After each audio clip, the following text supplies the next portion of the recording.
جب کسی کو بدنام کرنا تھا تو بڑے کھل کر باتیں کر رہے تھے، سوشل میڈیا کے ذریعے پتہ چلا قبر میں جاؤ گے اکیلے ہو گے، کوئی نہیں ہوگا قبر میں تمہارے، اس وقت کیا کرو گے؟ ان گناہوں کو کیسے جواب دو گے؟ یہ بھی کوئی زندگی ہے مسلمانوں کے ڈھونڈتے رہے گا؟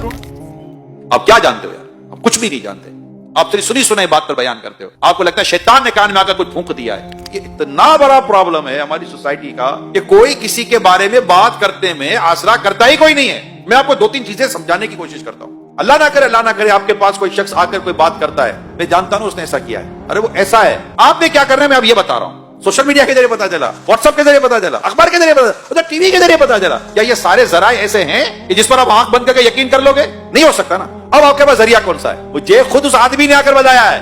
اچھا آپ نے مان لیا، کیا کرتا بھائی؟ آپ کیا کرتے؟ آپ اس کو کہتے کہ اگر تم بات جو کہہ رہے ہو سچ ہے تو گواہ لاؤ، شرعی ثبوت لاؤ۔ میں کیسے کسی مسلمان کے اوپر کئی بات کا میں کیسے یقین کر لوں؟ رسول اکرم صلی اللہ علیہ وسلم فرماتے ہیں مسلمان کی مسلمان پر حرام ہے، اس کی جان، اس کا مال اور اس کی عزت۔ آپ اگر کسی مسلمان کے بارے میں کوئی بات کرتے ہیں شرعی ثبوت لائیے، شرعی گواہ لائیے، اور اگر کہیں اسپیس ہے تو اس کو سمجھائیے کہ کیا تجھ پر واجب ہے کسی مسلمان کے بارے میں اس طرح کی باتیں کرنا اور اس طرح کی ٹو میں جانا؟ کہ ہم نے تو یہ حدیث سنی ہے جو مسلمان کے عیبوں کو چھپائے گا اللہ قیامت کے دن اس کے عیبوں کو چھپائے گا۔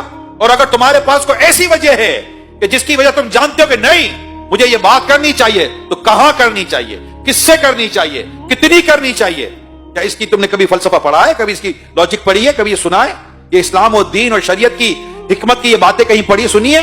قیامت کے دن تجھے تیرے رب نے کھڑا کر دیا کہ جو تو کہتا تھا اس کو ثابت کر۔ دنیا کو چھوڑ تو میں رب کے آگے کیسے ثابت کرے گا؟ سوائے اس کے کوئی راستہ نہیں ہے، زبان کو بند کرو۔ جب تک شریعت واجب نہ کر دے کسی کے بارے میں اس کے خلاف بات نہیں کرنی، اور اگر یہ کر دی ہے اور بہتان لگا دیا ہے تو اب توبہ بھی کرنی ہے، اس سے معافی بھی مانگنی ہے، اور جن کو بتایا ان کو یہ کہنا ہے کہ میں نے جھوٹ بولا تھا۔ آؤ نا، جب کسی کو بدنام کرنا تھا تو بڑے کھل کر باتیں کر رہے تھے، وہ تو مجرم نہیں تھا، لیکن آپ تو مجرم بن گئے نا۔ اس کو مجرم بنانے کے لیے جتنی محنت کی تھی، آج اپنے اس جرم سے نکلنے کے لیے آئے میدان میں۔ پتہ چلے بندہ اگر ایک بار ایکسرسائز کر لے کہ زندگی میں آئے گا نہیں غیبت و بہتان کی طرف۔ بہت زیادہ اگر آپ کو تکلیف ہے نا، آپ کو حل دیتا ہوں، آپ بیٹھ کے اسے بات کرو، بھائی آپ کے بارے میں مجھے یہ ہے، وہ آپ کو کلیئر کرے گا۔ اچھا آپ کلیئر نہیں کرتا، آپ کو لگتا ہے کہ جو میں سوچ رہا تھا وہی درست ہے۔ اب دوسرا سوال، کیا اس کا یہ ایپ مارکیٹ میں لانا آپ پر لازم تھا؟ اچھا لازم تھا، جب مارکیٹ میں لانا لازم تھا یا دو سے بات کرنا لازم تھا؟ اگر آپ کو لگتا ہے کہ قوم کو بتانا ہے تو اس کی شرعی رہنمائی لیں، آپ کو لگتا ہے کہ چار کو بتانے کی شرعی رہنمائی لیں۔ ہم لوگ آزاد نہیں ہیں، اپنی زبان کو، اپنی سوچ کو، اپنے خیالات کو، اپنے خواہشات کو، اپنے جذبات کو، اپنی محبتوں کو، اپنی نفرتوں کو، سب کو اسلام اور دین کے آپ کو اس پر تولنا پڑے گا۔ تو مطلب مادر پیتر آزاد معاملہ تھوڑی ہوگا کہ جو جس کے اوپر چاہے گا انگلی اٹھا دے گا، جس کے اوپر چاہے گا قلم چلا دے گا۔ ٹھیک ہے چلو دنیا میں کوئی آپ کو بولنے والا، پوچھنے والا، پکڑنے والا نہیں ہوگا، ہو سکتا ہے نہیں ہوگا، آپ بڑے مطلب کے تعلقات والے ہوں گے، بڑے منہ کے، آپ کی زبان بھی بد کسی کے قابو میں نہیں آتی ہوگی، لوگ آپ کے شر سے ڈرتے ہوں گے، آپ کے فطرے سے ڈرتے ہوں گے، اور آپ یہ سب کچھ تماشا کرو گے، آخر ایک دن تو مرو گے، قبر میں جاؤ گے، اکیلے ہوگے، اکیلے، کوئی نہیں ہوگا قبر میں تمہارے پاس۔ اس وقت کیا کرو گے؟ ان گناہوں کا کیسے جواب دو گے جو تم نے مسلمانوں کی ماں، بہن، بھائی، پتہ نہیں کس کی عزتوں کو پامال کیا؟ اور پھر اس پر بعض لوگ تو پیسے لیتے ہیں، اس طرح کی باتیں کرنے کو پیشہ بنا لیتے ہیں۔ اللہ کی پناہ، ولا حول ولا قوت الا باللہ العلی العظیم۔ اللہ ہمیں عقل سلیم عطا فرمائے۔ یہ بھی کوئی زندگی ہے یار مسلمانوں کے عیب ڈھونڈتے رہنا؟ استغفر اللہ۔ کیونکہ پتہ چلے تو بندہ وہی دبا دے۔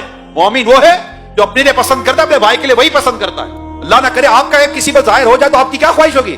وہی دب جائے کہ پھیلے۔ جو سوشل میڈیا پہ بیٹھ کر اس طرح کا کام کرے، میں انہیں کہہ رہا ہوں جو بیٹھ کر اس طرح کی غیبت سے بری، تہمت سے بری، بہتان سے بری، جھوٹ سے بھری پوسٹیں بنا کر چلاتے، میں انہیں کہہ رہا ہوں آپ خدا کو جواب کیا دیں گے؟ اچھا پھر میں ان لوگوں سے بات کرتا ہوں کہ جن کے سامنے یہ باتیں آتی ہیں، آپ کو نہیں گھبراہٹ ہوتا یار کسی کے بارے میں کوئی کمزور بات، عیب والی بات آپ کے سامنے آ جائے؟ بلکہ میری معلومات ہے ایسی ویڈیو زیادہ دیکھی جاتی ہے جس میں کسی کے عیب کھلے ہیں، ایسی پوسٹ زیادہ دیکھی جاتی ہے جس میں کسی کے عزتیں اچھالی جا رہی ہو۔ انٹرسٹ لیتا ہے ایک آدمی، کیا ہو گیا ہماری سوچوں کو، کب پاکیزگی ملے گی؟ نہیں یار نہیں، اللہ میرے گناہ معاف کرے، میں کسی کے بارے میں کیوں سنوں یار؟ اللہ نہ کرے اس کی جگہ میری خبر ہوتی تو، مجھ پر تہمت لگا ہوتی تو، مجھ پر بہتان لگا ہوتا تو، یعنی میں آپ کو بات بتا رہا ہوں، مانے میری بات، بالکل بے پر کی لاتی ہے کوئی ہاتھ نہ پیر نہ سر نہ منہ، کچھ بھی نہیں ہوتا، اس کے خواب میں بھی وہ نہیں ہوتا جو چل پڑا ہوتا ہے۔ یعنی اس کو کوئی آ کر کہتا تجھے پتا چلا کیا تیرے بارے میں یہ آیا؟ میرے بارے میں کہاں سے لے آیا؟ ہے ہی نہیں، کچھ پتا ہی نہیں ہے۔ ایسے واقعات ہوتے ہیں، تو ہمیں بھی ماننے کی کوئی ایسی خاص ضرورت ہے نہیں، بس اپنے مطلب کان اور سوچ کو ہمیں اللہ پاک پاکیزگی نصیب کرے۔